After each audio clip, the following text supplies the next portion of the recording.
గతంలో టీఆర్ఎస్ పార్టీలో ఉండేవాడిని, ఇప్పుడు కాంగ్రెస్ పార్టీలోకి పోయినాము. మనము గ్రామం నుంచి పై స్థాయికి మండల స్థాయిలో మనం వెళ్ళాలనే ఉద్దేశంతో మనం అందరం కూడా మన బడుగు బలహీన వర్గాలని మనం కూడా ఒక ఉన్నత స్థాయికి తీసుకురావాలనే ఉద్దేశంతో నేను ఈ రాజకీయ కార్యక్రమాన్ని ఎంచుకున్నాను. దాంట్లో భాగంగానే ప్రతి ఒక్కరికి కూడా నేను శాతనైనంత వరకు సాయం చేయడం జరిగింది. కానీ అభివృద్ధి పనులకు కూడా నేను చాలా రకాలుగా సాయం చేయడం జరిగింది. సొంతంగా కానీ కూడా సాయం చేయడం జరిగింది. ఇంకోటి, మనము రామాలయానికి సంబంధించి కూడా మేము ఎప్పుడు వ్యతిరేకం కాదు. రామాలయం పూర్తి చేసే వరకు కూడా మేము గ్రామంతోనే కలిసి ఉంటామని కూడా తెలియజేస్తున్నాము.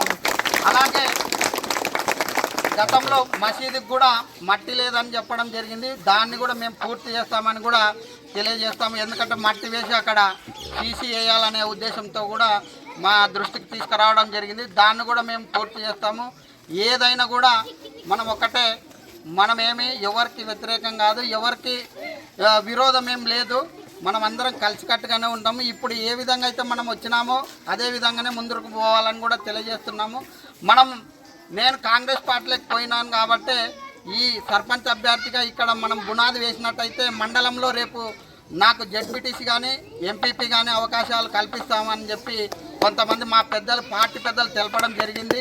దాంట్లో భాగంగానే ఈరోజు కింద బునాది వేసుకొని రావయ్యా అని చెప్పి పార్టీ పెద్దలు చెప్పడంతో ఇక్కడ అందరినీ కూడా, మన గ్రామస్తులందరినీ కూడా కలిసి మీకు అందరికీ పేరున ఒకసారి కోరడం జరిగింది. మీరు అందరి కోరిక మేరకే మేము అభ్యర్థిని మీ ఇంట్లో నుంచే నిలబెట్టండి, మేమందరం సపోర్ట్ చేస్తామని చెప్పి మీరందరూ తెలియపరచడంతో మా ఇంట్లో మా తమ్ముడు రామాంజనేయుల్ని నిలబెట్టడం జరిగింది.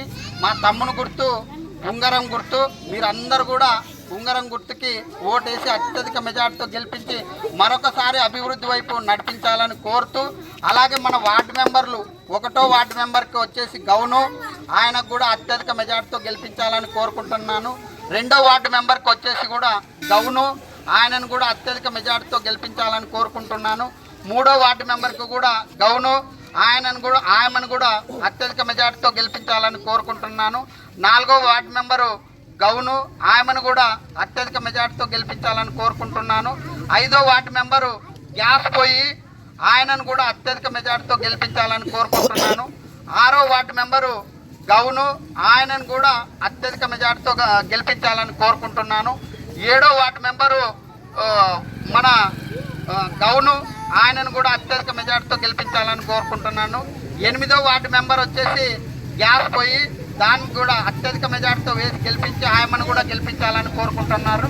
అలాగే మీరందరూ కూడా ఎక్కడ వాళ్ళు అక్కడనే ఇంట్ల దగ్గరనే ఉండి మనం చేసిన వివరణ మన పక్కల వాళ్ళకు కూడా తెలియపరచాలని కూడా తెలియజేస్తూ, నన్ను ఆశీర్వదించి మా తమ్మునికి మరియు మా వార్డు మెంబర్లు 8 మందిని కూడా అత్యధిక మెజార్టీతో గెలిపించాలని మరొకసారి విజ్ఞప్తి చేస్తూ సెలవు తీసుకుంటున్నాను. మరొకసారి పాదాభివందనం మరియు నమస్కారాలు తెలియజేస్తున్నాను పెద్దలందరికీ కూడా.